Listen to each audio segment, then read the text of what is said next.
Queridos amigos, qué gusto saludarlos. Soy Rodolfo Guerrero, aquí en su espacio Coffee Low.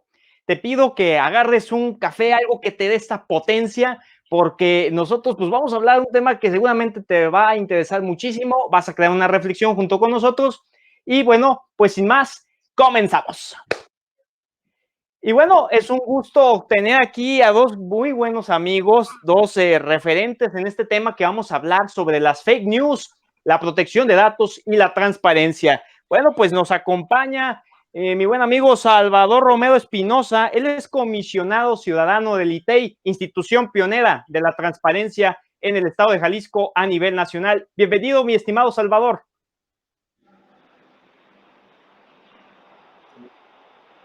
Y también nos acompaña Julio Ríos. Él es periodista y conductor del Canal 44 de la Universidad de Guadalajara y es especialista, aunque él diga que no tanto, de la transparencia y de la rendición de cuentas. ¿Cómo estás, mi estimado Julio? Muy bien, Rodolfo, favor que me haces con tus palabras. Gracias por tener ese concepto de un servidor. Aquí estamos con mucho gusto. No, y desde luego, pues agradecerle mucho a la biblioteca del CUSH, Manuel Rodríguez Lapuente, por hacer esta vinculación poderosa a través de la plataforma oficial de Facebook de la biblioteca. Saludar afectuosamente al maestro Rodolfo Gutiérrez Cermeño y a la licenciada Marisela, que hacen posible que se pueda hacer esta suma de esfuerzos entre Coffee Low y la biblioteca Manuel Rodríguez Lapuente del CUSH. Y bueno, sin más, empezar con este diálogo ameno sobre, pues, distinguir cuál es el impacto que crea cotidianamente las noticias falsas denominadas fake news, y desde luego que esto va muy relacionado con los temas de protección de datos y de ahí pasamos a la transparencia. Pues iniciamos con este ABC de las cosas, mi querido amigo Julio, de la percepción que tienes tú como periodista, como comunicador, de aquellos medios que se dedican a crear realidades bastante oscuras que distorsionan a la sociedad y también la dividen. Gracias, Rodolfo. Mira, creo que durante esta pandemia del coronavirus, del COVID-19, durante esta pausa, este confinamiento, ha habido tres puntos que o son preocupantes o llaman la atención. Número uno, como bien lo señalas, el asunto de la proliferación de las fake news, también la violación de los datos personales de los ciudadanos, en algunos casos lamentables que hemos tenido, y la suspensión de plazos de transparencia que también desnudó que en los sujetos obligados la famosa transparencia proactiva no era una práctica común. Quiero enfocarme primero en la proliferación de las fake news. Hemos escuchado noticias que, bueno, no son noticias técnicamente, hemos escuchado más bien rumores, versiones, audios de WhatsApp, mensajes, cadenas que tienen que ver con asuntos inverosímiles, a veces absurdos. Por ejemplo, que los hospitales del Seguro Social iban a ser transformados en crematorios para poder desaparecer la avalancha de cadáveres que se venía por el COVID. Eso lo escuchamos en un audio. También otros audios de WhatsApp que decían que iba a haber un reclutamiento forzoso de médicos y enfermeras para atender el COVID. Y también la advertencia de que los adultos mayores no fueran a recoger los cubrebocas que los ayuntamientos estaban obsequiando porque supuestamente era para infectarlos, para matarlos y para no pagarles sus pensiones y deshacerse de esta población.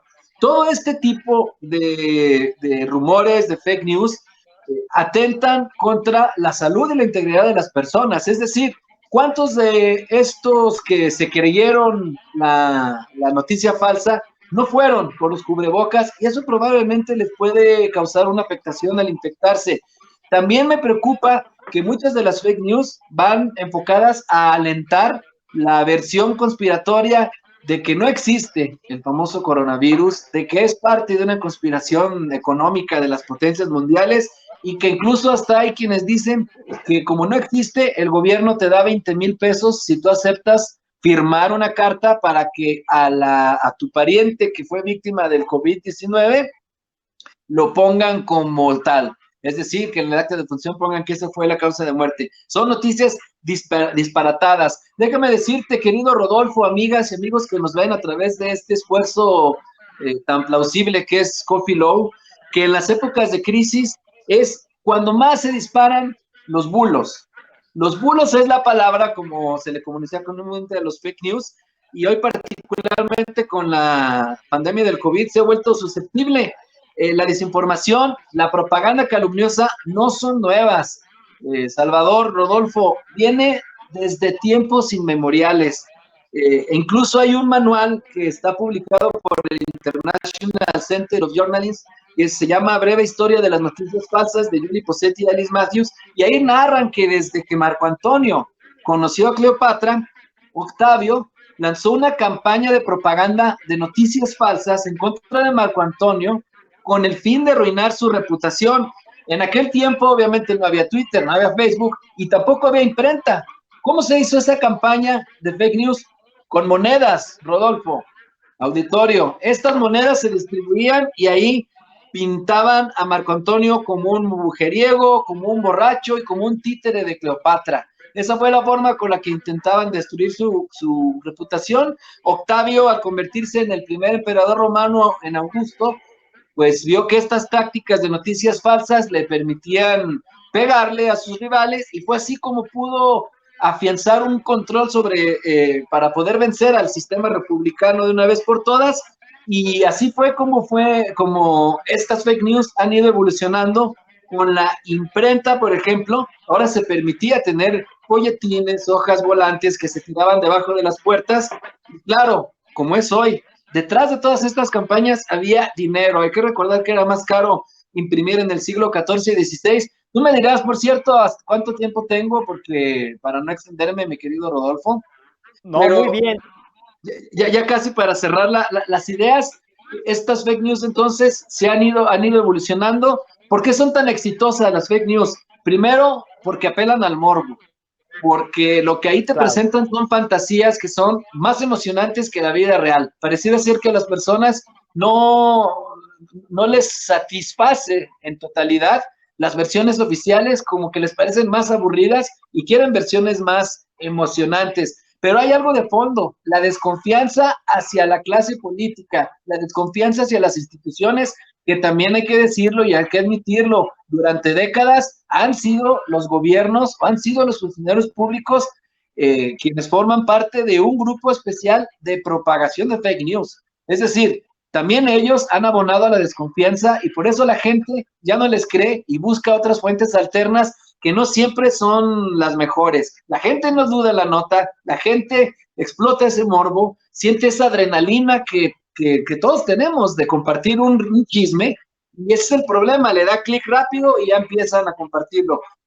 Clasificaría nada más para terminar en 3 tipos de fake news que pueden verse, sobre todo en esta coyuntura. Las espontáneas, por decirlo así, que nacen de la jocosidad, del ingenio de las personas, que no tienen nada mejor que hacer y que hacen esto como broma y que luego se viraliza. Esas son dañinas también, pero no tienen detrás a grupos que las estén financiando ni nada por el estilo. Hemos escuchado muchísimas de esas. La muerte de Chabelo, el arroz de plástico, todo ese tipo de noticias que entran en el terreno de la inocencia. También existen las involuntarias, hay que decirlo, los medios de comunicación en ocasiones no tienen los reporteros el rigor suficiente, y más en esta época de medios digitales en que estás apresurado por las noticias y que quieres ser el primero.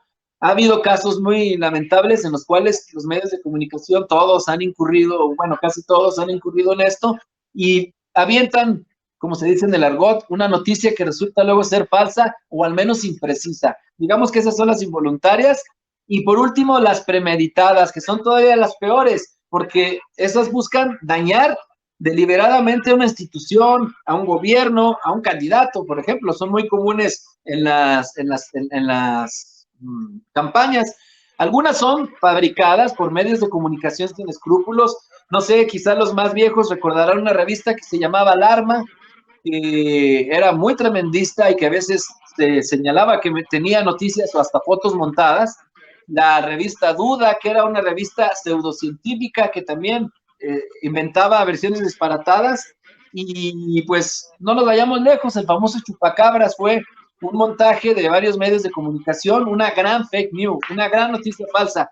Esas son por los medios, pero también hay grupos de interés que quieren tener incluso ganancias a través de las fake news. Hemos visto cómo se ha descubierto en Europa del Este que hay programadores, que hay chavos que se dedican a propagar fake news con el fin de que el usuario se enganche en el clic y ser víctima del phishing, ser víctima del grooming, del sexting, de todo esto que tú conoces muy bien, Rodolfo, como experto en derecho informático, y que genera ganancias. A ellos les pagan por generar fake news, por hacer granjas de bots en Twitter, en Facebook, propagarlas, y esto con el fin o de desprestigiar, como ocurrió en la campaña de Hillary Clinton, que luego ya se descubrió que se habían generado más de 100 portales de noticias falsas a favor de Trump, que hasta decían que el Papa Francisco lo apoyaba, y que tienen todo este bagaje o hay un background oscuro, hay alguien detrás de ellos. Así que es una industria también que genera dinero, esto de las fake news, y sobre todo ese es el principal riesgo. Ya para terminar, trae phishing, robo de datos personales, los troyanos, los malware, los ransomware. Otras son peticiones de donaciones que terminan por ser fraudulentas, pues pueden robar tu dinero.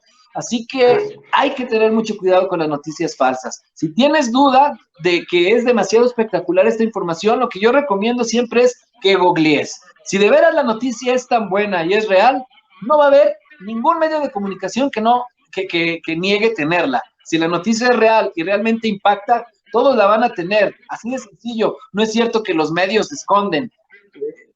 Ya ahora hay más libertad de prensa, entonces si tú googleas, puedes confirmar si realmente esa noticia fue real o no.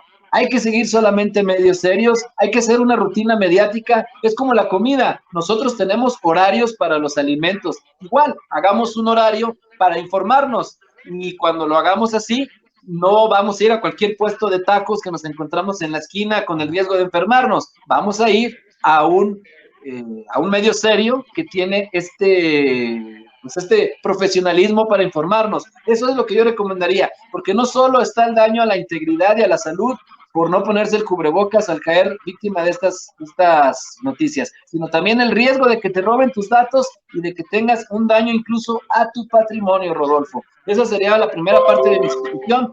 Solo me enfoco en esto de las fake news. Si hay más tiempo ya podemos hablar de la protección de datos, porque se han dado casos lamentables de agresiones a personas, que ya lo comentaba el comisionado Salvador Romero en una muy buena capacitación que realizó el ITEI y que me tocó presenciar también a través de los medios digitales. Así que ahí dejaré yo en la mesa este primer saque. No, y muy importante, es innegable, mi querido Julio, mi querido Salvador, que estamos en esta realidad donde pues es fácil manipular a la sociedad, lamentablemente a través de las imágenes, está disminuyendo la capacidad de poder pues crear estos criterios a través del desarrollo de lo que es pues habilidades cognitivas que permitan integrar conocimientos y poderlos expresar a través de una comunicación directa, a través de la escritura, a través de poder redactar diferentes textos de interés. Eso es uno de los puntos importantísimos, como bien menciona la obra de Homo Videns de Giovanni Sartori. Y bueno, pues mi estimado Salvador, tuvimos un pequeño congelamiento al principio, pero ¿cómo estás? Ya quedó bien. ¿Qué tal, Rodolfo? Muy buenos días. Saludos a ti, a Julio, a todo tu auditorio, a tu equipo técnico que nos apoya. Pues bien, aquí poniendo atención a la exposición muy precisa que hace Julio. Efectivamente, pues es un tema, no es nuevo, el tema de las fake news es tan viejo como el lenguaje, yo creo, ¿no? Los chismes pues siempre han existido, y las fake news no es otra cosa pues que chismes, pero pues, que se propagan de manera exponencial y por todo el mundo ahora con las redes sociales. Definitivamente, mi estimado Salvador, y mira, bien lo decía Julio, la verdad es que pues es muy modesto, al igual que él, es un crack también en referencia a saber de transparencia y de protección de datos. cuando presentas esta obra que se debe, obviamente, a varias personas también que integran el ITEI, encabezada por la maestra Cintia Cantero Pacheco, que en la Feria Internacional del Libro, dejas un importante mensaje a la ciudadanía, que es la relación, la línea tan delgada y tan fina que hay de puntos de diferencia entre la cuestión privada y la cuestión pública en el manejo de redes sociales, como si no hay una adecuada protección de datos, se presta que caigas en uno de los tantos delitos informáticos como es la difamación, la pérdida y el daño a tu honra, a tu buena fama, que nos puedas explicar este tema tan delicado y tan importante. Gracias. Pues sí, mira, ahorita con digamos, con el uso de estas herramientas, de estas plataformas de redes sociales digitales, es muy fácil que una fake news pueda atentar en contra de la privacidad y de la intimidad de cualquier persona, ¿no? Antes, pues nada más eran los de muy, muy arriba, como en el caso que comenta Julio, ¿no? De Cleopatra y Marco Antonio, me parece, ¿no?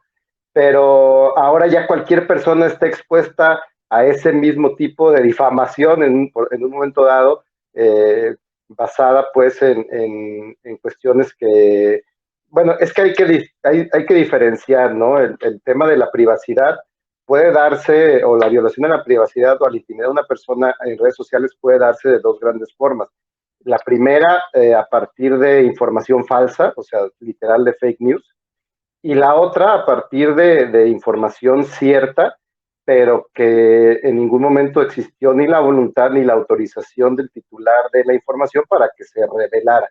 Y ya dentro de este tipo de información es donde, pues, o de este tipo de divulgación de información privada, es donde pues se corre el riesgo de violaciones irreparables a la intimidad de una persona. Evidentemente, el aspecto que yo cubro en esta obra es el que tiene relación con las redes sociales de los sujetos obligados, es decir, de las autoridades, ¿no? Y cómo están obligadas a proteger también en las redes sociales los datos personales que tienen en su poder. Y poniéndolo en el contexto de la pandemia, pues tenemos el muy reciente caso aquí en Jalisco del alcalde, pues que desde sus cuentas de red social oficial transmitió, creo que en vivo, a través de Facebook, que iba a dar apoyos afuera de la casa de la familia de quien había fallecido de coronavirus en dicho municipio. Y pues obviamente eso causó revuelo ahí en toda la comunidad, en todo el municipio, y esta familia fue víctima pues de acoso, hasta de violencia, ¿no? Entonces ahí es la importancia pues, de mantener y de preservar esta información, estos datos personales que tienen las autoridades en su poder, de preservarlos del dominio público. ¿Por qué? Porque pueden generar pues una afectación real, tangible, ¿no? O sea, no nada más es moral, puede convertirse ya en algo hasta físico en un momento dado, que no por eso es menos importante lo moral. Yo comentaba también en esta capacitación que me invitaron a dar del Centro de Estudios de ahí del propio ITEI, el tema de el primer contagio. A mí me tocó estar en Culiacán presentando precisamente esta obra de redes sociales digitales, precisamente el 2 de marzo, cuando se acababa de confirmar 1 o 2 días antes el primer caso de un contagio ya corroborado aquí en México, justamente allá en Culiacán. Y cuando yo llegué, bueno, primero que nada, pues mi esposa ya el día anterior ya no quería que fuera, no, ya está el coronavirus en Culiacán, y no, pues, y ese día en la noche, precisamente en redes sociales, me metí y me enteré que el nombre del hotel donde estaba en cuarentenado esta persona, aparentemente, pues sin mayores complicaciones, pero bueno, por precaución la tenían en cuarentena y estaba pues, ya divulgándose el nombre del hotel, ¿no? Entonces, mi esposa me dijo, bueno, nada más que si llegas a ese hotel, te cambias tú, te vas a otro y no me importa, tú lo pagas, pero no te vayas a quedar, si te llevan a ese hotel, te vas. Y yo dije, bueno, está bien, me comprometo a que si me llegan a hospedar en el mismo hotel que la persona que está en cuarentena, me cambio de hotel, no hay problema. Y entonces llegué y lo primero que me dicen cuando me reciben es, ay, teníamos tanto miedo de que no fueras a venir porque el tema del coronavirus, no sé qué. Y luego ya en el camino al hotel, les pregunté en qué hotel me voy a quedar, así como muy casual, ¿no? Y ya me dijeron un nombre, ya vi que no era el mismo, pero resultó que era justo el de al lado, estaba al lado. Y afuera del hotel había gente, o sea, del donde estaba hospedado el cuarentenado había gente y le estaba gritando consignas, o sea, tenían pancartas y le decían, o sea, no sabían el nombre de la persona, pero sí sabían que estaba ahí. Entonces le estaban gritando cosas como de mejor suicídate o lárgate o vete, o sea, una cuestión de una afectación, pues a la privacidad indirecta, porque a lo mejor no sabían quién era, pero imagínate el pobre cuate ahí se asomaba y veía que le estaban diciendo esas cosas. Evidentemente para mí fue un error que la autoridad revelara el dato de dónde lo iba a tener, ¿no? Y más Claro. tratándose del primer caso de México, era lógico que iba a generar mucha atención, ¿no? Era información de interés público, entonces iba a generar atención mediática, iba a generar atención social, era cuando más debías de haber protegido esa información, porque además abrías la puerta a la posibilidad de que averiguaran quién era la persona. Pues ya sabes dónde está hospedada, pues puedes conocer a alguien que trabaje ahí, o sea, ya hay más formas de empezar a abrir la. Entonces, en ese sentido, es por esos dos ejemplos, es que es muy importante el que se proteja muchísimo la información. Y yo lo comentaba, incluso los patrones, tanto de autoridades como del sector privado, tienen la obligación de proteger la información. Si saben que alguno de los empleados está enfermo, pues no tiene que enterarse toda la empresa, todo el sujeto obligado, toda la autoridad, ¿no? Hay que cuidar mucho los datos personales para efecto de no incurrir en violaciones en privacidad, y mucho más ahora con las redes sociales, donde pues con una mala publicación como la que vimos allá en el municipio de Cueca, me parece que fue, con una mala, con un mal uso, un mal empleo, una mala utilización de estas plataformas, haces que crezca inmediatamente el daño generado por eso, y además es irreversible, o sea, ya no hay forma de echar para atrás el daño causado, o sea, estas personas pues ya no había forma de que con un disculpe usted pudieran retornar a su vida normal, por lo menos en unos días o semanas, ¿no? Y yo, bueno, pues con eso concluiría.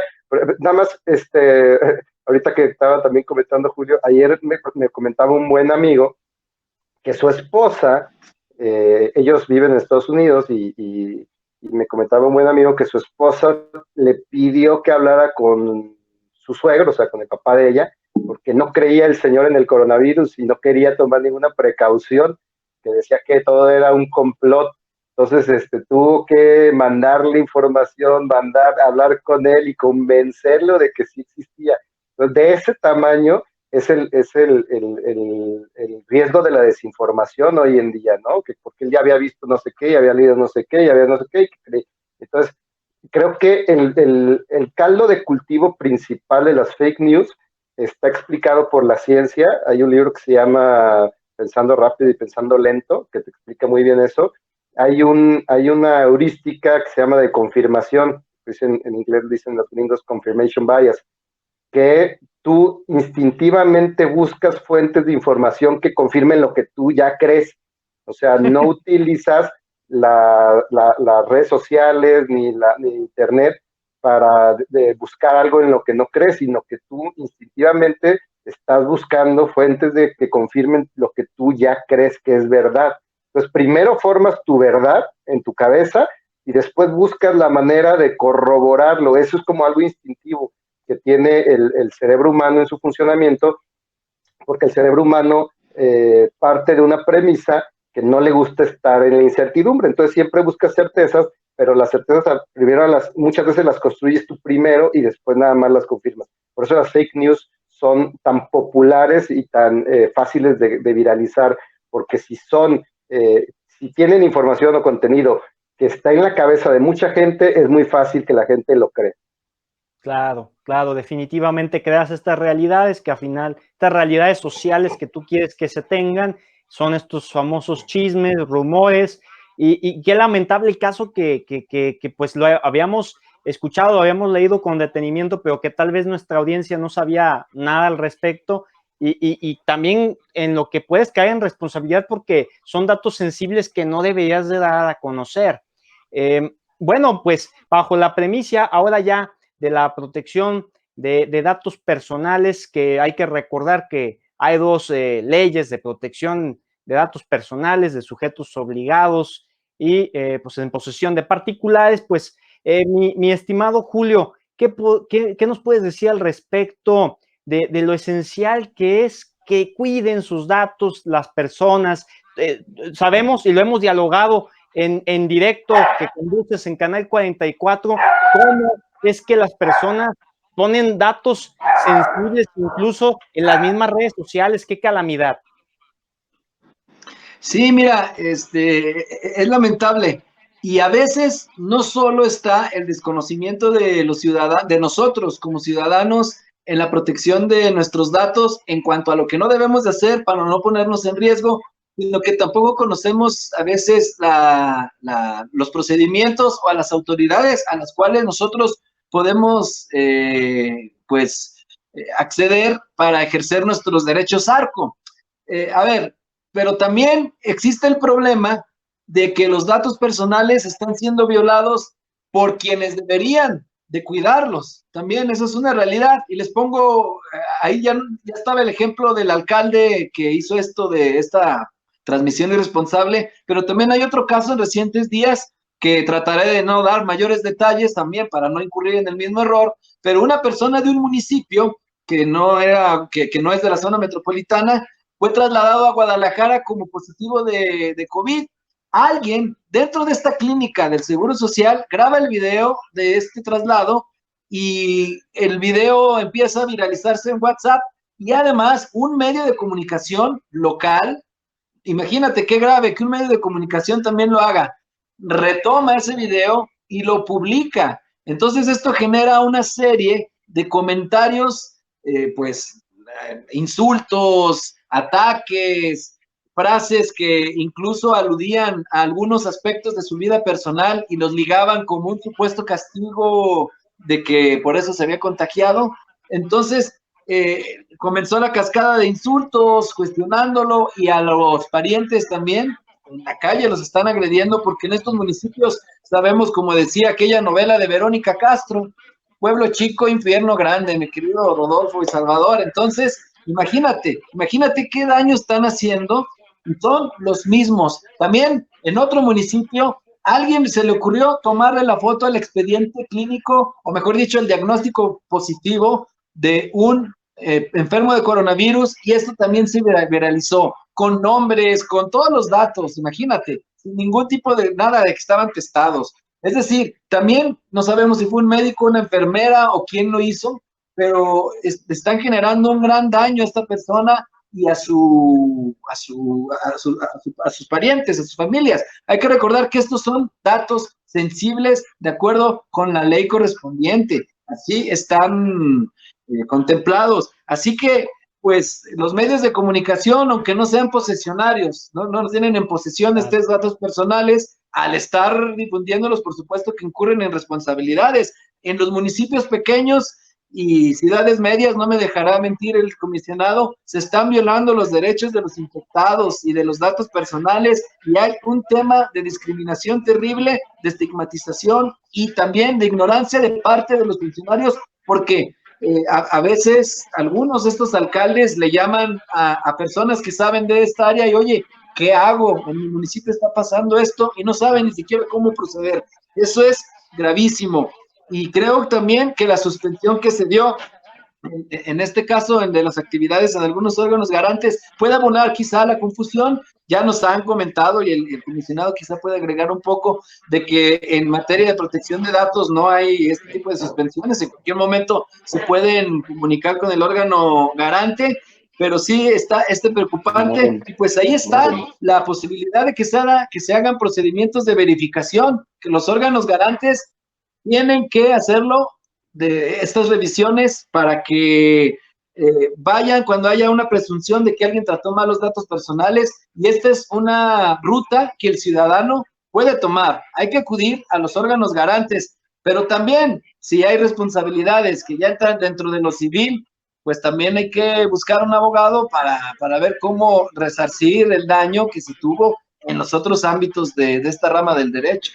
Definitivamente, mi querido Julio, la reparación del daño moral causado, muy importante. Y esta pregunta que haces, abierta, que la dirijo a mi buen amigo Salvador, es cierto, importante empoderar a la ciudadanía, que no se olvide que hay puntos en donde puede tener la razón y otros puntos donde no puede tener la razón. Que nos puedas ejemplificar al respecto, Salvador, en esta línea tan delgada de protección de datos personales.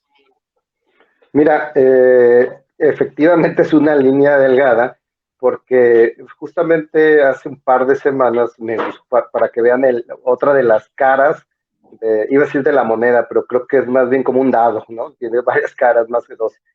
Y una de estas caras me buscó un médico de un hospital regional, no voy a decir ni el municipio ni nada, un hospital regional aquí en Jalisco. Y me buscó preocupado porque le tocaba a él trabajar, o le toca a él está en el área como de primera atención. O sea, si llegaba un paciente con ciertos síntomas, fiebre, la tos, etcétera, pues a él le tocaba hacer una primera revisión del paciente. Estaba en el área donde los están recibiendo como primera atención, como para descartar que pudiera ser o no pudiera ser sujeto ya a pasarlo a donde ya se le puede hacer una prueba y demás.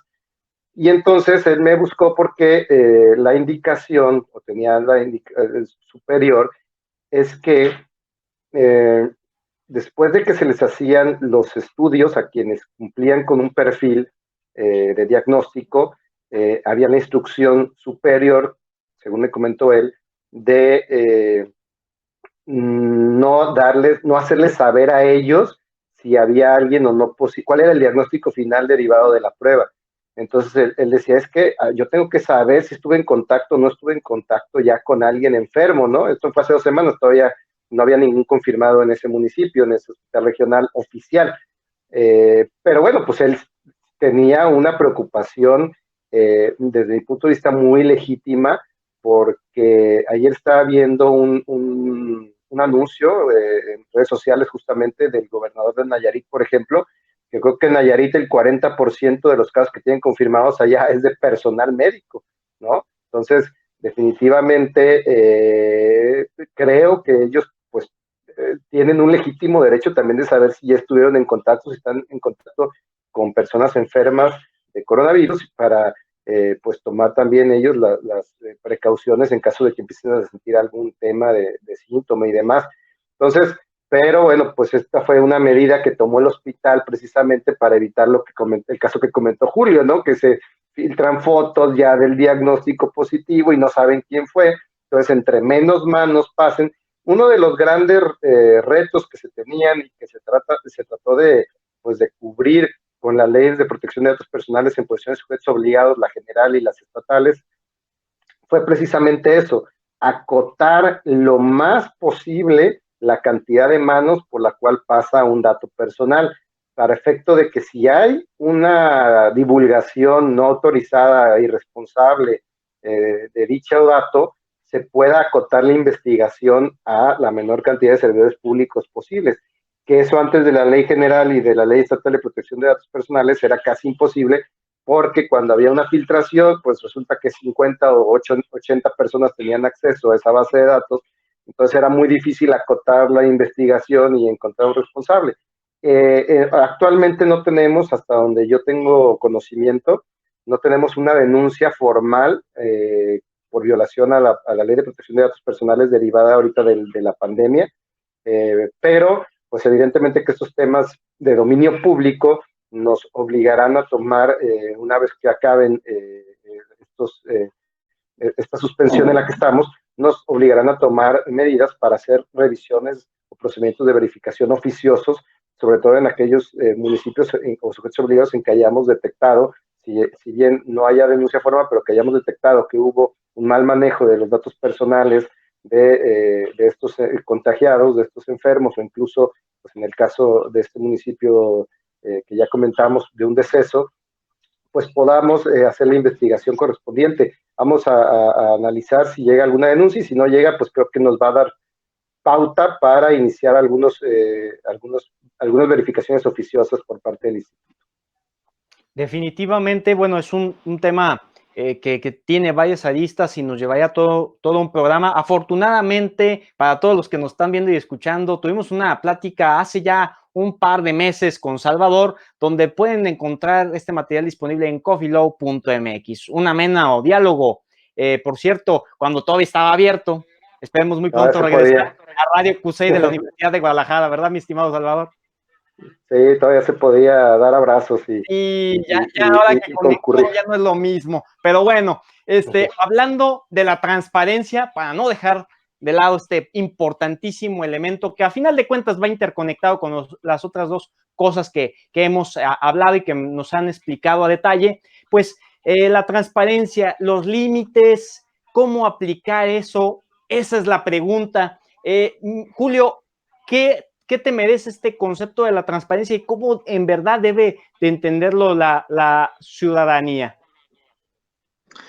No, mira, obviamente la transparencia y una de sus vertientes, que es el acceso a la información, es decir, que como ciudadano yo puedo hacer una solicitud puntual de ciertos datos o información con la cual alguna dependencia tiene posesión, pues es muy interesante es muy importante para las democracias, sin duda. Un gobierno que no es transparente no es democrático. Sin embargo, siempre han existido estas tentaciones del ocultamiento. Ya lo veíamos también, hasta había un concepto, los arcana imperii, los secretos del imperio, porque antes se pensaba que un gobierno, un imperio, un estado, para ser fuerte tenía que ocultar información. Afortunadamente hoy estamos cambiando ese paradigma desde hace 20 años a la fecha, más o menos, pero aún así a los gobiernos siempre les da la tentación de ocultar, y pretextos es lo que les sobran a los gobiernos para ser opacos. Y ahora con lo que ocurrió con las suspensiones de los plazos de transparencia, muchos de ellos estaban contentos, porque no tenían que transparentar, no tenían que responder solicitudes de información. Incluso hubo críticas de que el Poder Ejecutivo haya publicado su propio acuerdo en el periódico oficial. Lo que yo veo es que hay durante esta pandemia, este lapso, un caos en los criterios. La falta de directriz del gobierno federal para manejar la pandemia, que debió haber tomado la batuta en salud, en economía, en muchas cosas, que no lo hizo, provocó que los gobiernos estatales, municipales, tuvieran que encontrar sus propias formas de resolver. Entonces los estados, algunos suspendieron, otros no, otros terminaron luego por suspender los plazos para poder solicitar información. Entonces tuvimos ahí un verdadero taninole, por decirlo coloquialmente, en el cual pues los criterios estaban muy, muy mezclados. En un inicio yo sí critiqué que se haya suspendido los plazos de solicitudes de acceso a la información a rajatabla, porque yo soy de los que cree que cuando hay una colisión de derechos, en este caso teníamos el derecho a la salud de quienes trabajan en las dependencias contra el derecho a la información o de acceso a la información de los ciudadanos. Estos chocan, obviamente prevalece el de la salud. Estoy totalmente de acuerdo en que lo primero que se debe de preservar es la salud de las personas, por lo tanto no se podía ir a trabajar a las oficinas. Sin embargo, creo que cuando chocan los dos derechos, el que prevalece obviamente se mantiene intacto, pero en el otro hay que otorgar hasta donde alcance, de una manera proporcional. Entonces yo creo que hay muchas solicitudes que sí se pueden responder con home office. Por ejemplo, no sé el porcentaje, pero un alto porcentaje de las solicitudes de información que hacen los ciudadanos son orientaciones. Basta con ponerles el link, por decirles en dónde pueden localizar la información. Creo que ese sí se puede responder desde el home office. Habría que hacer ese filtro. También muchos dicen, ya para concluir esta parte, que de quienes trabajan en las unidades de transparencia, que no pueden hacerlo desde su casa porque tienen que entrar a un software que solamente está disponible en la máquina de su oficina. Imagínate tú, Rodolfo, auditorio, en la época de las tecnologías de la información y la comunicación y tener esos software cerrados y no poder entrar a la nube, dicen ellos que es por seguridad de la información. Entiendo, la ciberseguridad es algo que debes de tener garantizado para proteger la información pública. No obstante, creo que ya tenemos los bastantes avances tecnológicos para tener nubes seguras para las dependencias gubernamentales y que estos puedan trabajar también desde donde quiera que estén, desde el home office. Y por último, y muy importante, la gestión documental, que es un aspecto al cual muchos le hacen el fuchi. Cuando escuchan la palabra archivos, dicen, eso no me gusta, pero es tan importante en el ámbito físico como digital tener una buena gestión documental, porque esto te permite poder acceder rápido a la información y reaccionar aún en situaciones como esta. No estábamos preparados, evidentemente nos agarró desbalanceados este asunto de la pandemia del coronavirus, pero esta es una oportunidad para replantearnos todo eso y tener sistemas cibernéticos sólidos de acceso a la información por parte de las unidades de transparencia para que se pueda trabajar en cualquier lado y que se haga el home office, porque no sabemos si pueda volver a haber otra emergencia de este tipo, otra enfermedad, y así los funcionarios, el Estado, pueda garantizar ese derecho de acceso a la información aún en tiempos críticos para la salud como este. Es mi punto de vista.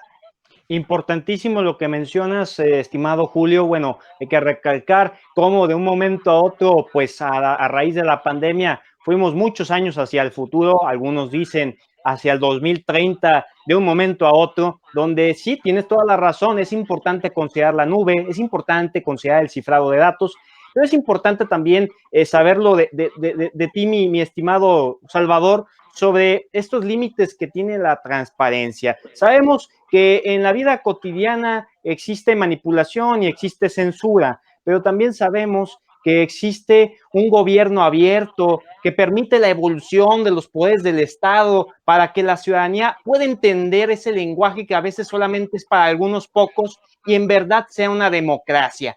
Entonces, la transparencia nos da pie a que pensemos muchísimas cosas. ¿Qué es lo que, en tu opinión, merece este tema para todos los que nos ven y nos pueden escuchar? Muchas gracias. Mira, Rodolfo, yo en este tema tengo que confesar que hicimos un análisis exhaustivo de escenarios en el instituto, personalmente lo hice, y la conclusión a la que llegamos es que, bueno, definitivamente en primera instancia, pues supimos que estábamos enfrente de un escenario de colisión de derechos, ¿no? Eso es evidente. Y sin duda alguna fue una de las decisiones más difíciles que me ha tocado tomar como comisionado del Instituto de Transparencia. Sin duda, una de las decisiones más difíciles que me ha tocado tomar, pues ha sido la de sumarnos de alguna forma, pues, a la suspensión de plazos y de términos en la materia, porque, pues, a final de cuentas sabemos también que la sociedad en estos días es cuando más ávida de información iba a estar o está. Entonces, pues también ahí, ante esa, digamos, crisis, ¿no? Que estamos enfrentando, pues donde por un lado se tiene que mandar a la mayor cantidad de personas posibles a su casa, y por otro lado, desde su casa, la sociedad está exigiendo información, pues era muy difícil mantenerlo. Nosotros no podíamos decir, bueno, pues que vayan nada más las unidades de transparencia. Al final de cuentas, las unidades de transparencia representan normalmente el 1 o el 2% de la nómina de los sujetos obligados. Entonces, no es así como que un gran impacto que el ITEI diga a todas las unidades de transparencia, pues ustedes sí vayan a trabajar, porque no se puede suspender los términos en materia de transparencia o de derecho a la información. Pero esto no era para nada útil ni representaba una salida real, porque las unidades de transparencia son simples gestoras de información, es decir, la unidad de transparencia no tiene la información que solicita nadie, la unidad de transparencia únicamente hace las gestiones internas. Entonces, eso implicaba que si no suspendíamos los términos, las unidades iban a empezar a incurrir en no entregar información, y entonces iban a venir recursos, iban a venir requerimientos. O sea, al final lo que iba a acabar pasando es que íbamos a estar obligando de todos modos a los servidores públicos a ir a atender. Entonces, el exhorto que nosotros hicimos y lo que el propio ITEI estamos haciendo es a que no caigan en la tentación de ser opacos en estos momentos. Aquí es donde se va a ver quién realmente tiene la disposición de transparentar y de dar cuentas a la sociedad de todos de los sujetos obligados y quién definitivamente está usando esto como pretexto. Y el ITEI está poniendo el ejemplo. Hemos respondido el 80-85% de todas las solicitudes que hemos recibido en estos días de suspensión de plazos, y únicamente el 10-15% que sí es imposible porque están en el archivo y que hay que mandar gente, bueno, esos obviamente pues tenemos que poner primero. Además hay que tener en cuenta algo, o sea, los servidores públicos también podemos, o sea, no salimos de ahí, no somos inmunes y no salimos de ahí y seguimos siendo servidores públicos, también podemos contagiar a nuestros padres, a nuestros seres queridos. Entonces, o a cualquier otra persona con que tengamos contacto. ¿Sí me escuchan? Ay, creo que se trabó. Sí, sí. Ah, sí, ok. Entonces, pues no podemos nosotros también llevar en la conciencia el que podamos ser una ocasión de que haya un contagio innecesario, ¿no?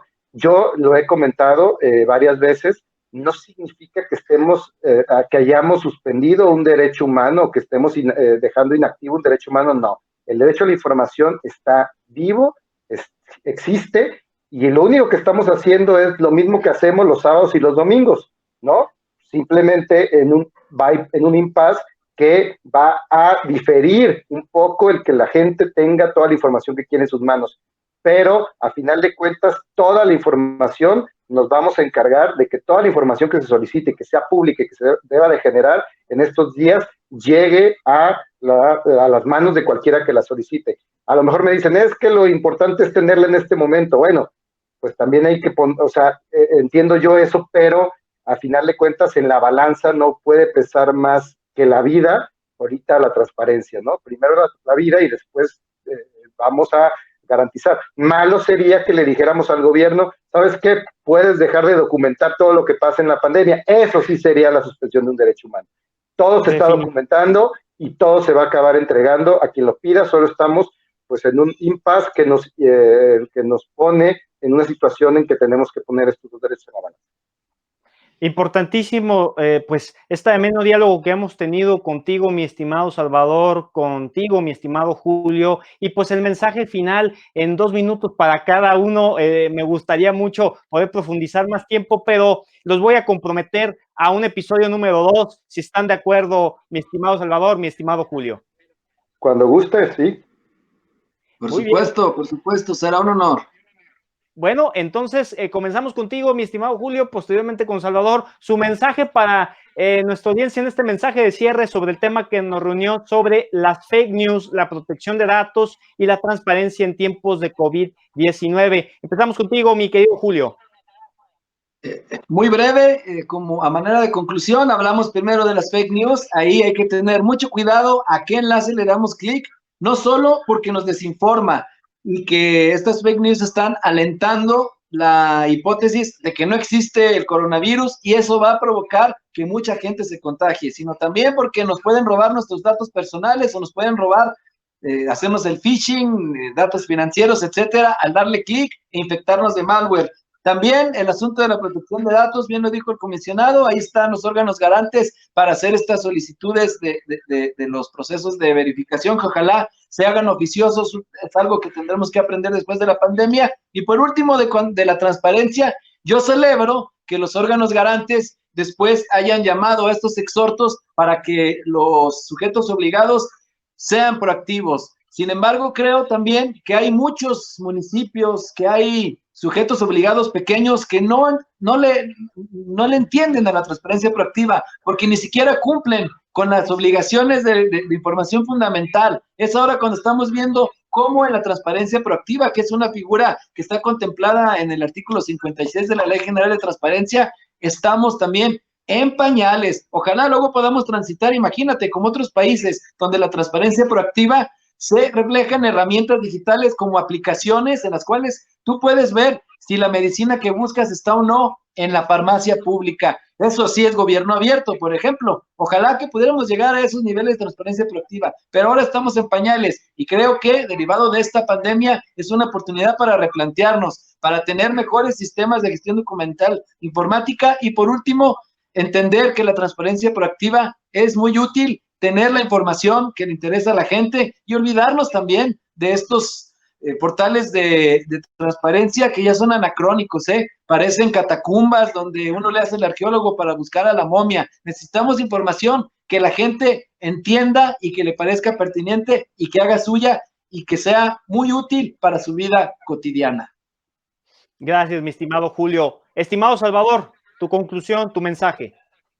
Bueno, pues en primer lugar invitar a la gente a que siga haciendo las solicitudes, o sea, que no diga, están suspendidos los términos, entonces no puedo solicitar información. No, sí se puede solicitar información, están exhortados todos los sujetos obligados del Estado a que entreguen toda la información que puedan disponer desde sus computadoras, desde home office.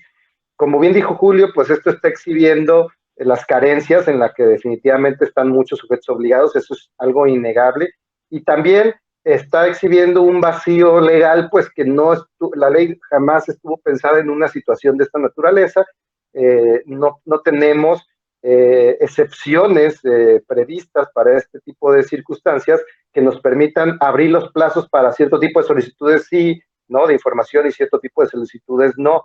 Entonces, por ejemplo, ahí es un tema que estamos pensando cómo lo podemos resolver en caso de que esta pandemia pudiera prorrogarse más. Porque, por ejemplo, si en materia de datos personales tenemos vivos el acceso a expedientes médicos, pero esa es una cuerda por separado, porque siempre ha existido esa digamos, excepción de 4 días, etcétera. Pero para todo el resto, pues la ley tiene una carencia que no preveía ese tipo de situaciones.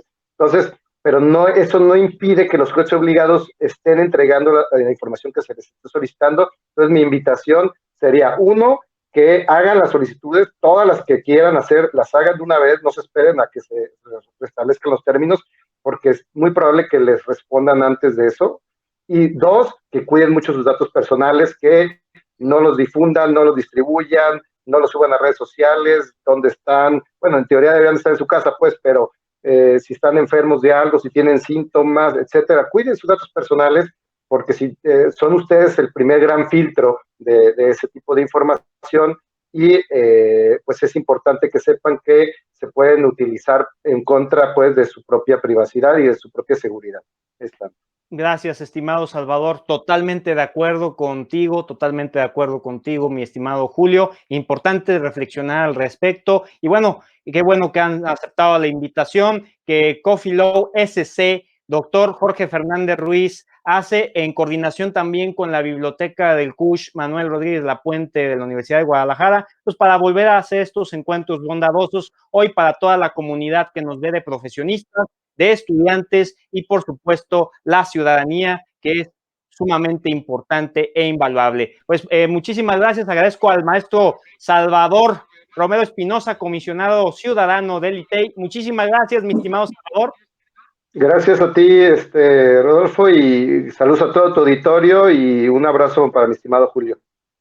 Y bueno, también a Julio Ríos, muchísimas gracias. Él es periodista y conductor del Canal 44 de la Universidad de Guadalajara, y aunque él diga que no, porque lo dice en su CV, especialista en transparencia y rendición de cuentas. Muchas gracias, mi estimado Julio. Gracias por tus palabras, Rodo. Gracias, Salvador. Muy amena esta charla y me quedo con lo que dijo el comisionado. Es cierto, hay que seguir haciendo las solicitudes y preguntando a nuestras autoridades lo que nos interesa. Definitivamente, pues es importante empoderar a la sociedad. Quédense con estos importantes mensajes de estos dos importantes amigos y referentes de estos temas, que muy pronto los tendremos aquí en Coffee Law, donde lo importante es ir en búsqueda de la verdad jurídica. Cuídense mucho, les mandamos un afectuoso abrazo desde aquí para sus hogares. Cuídense mucho.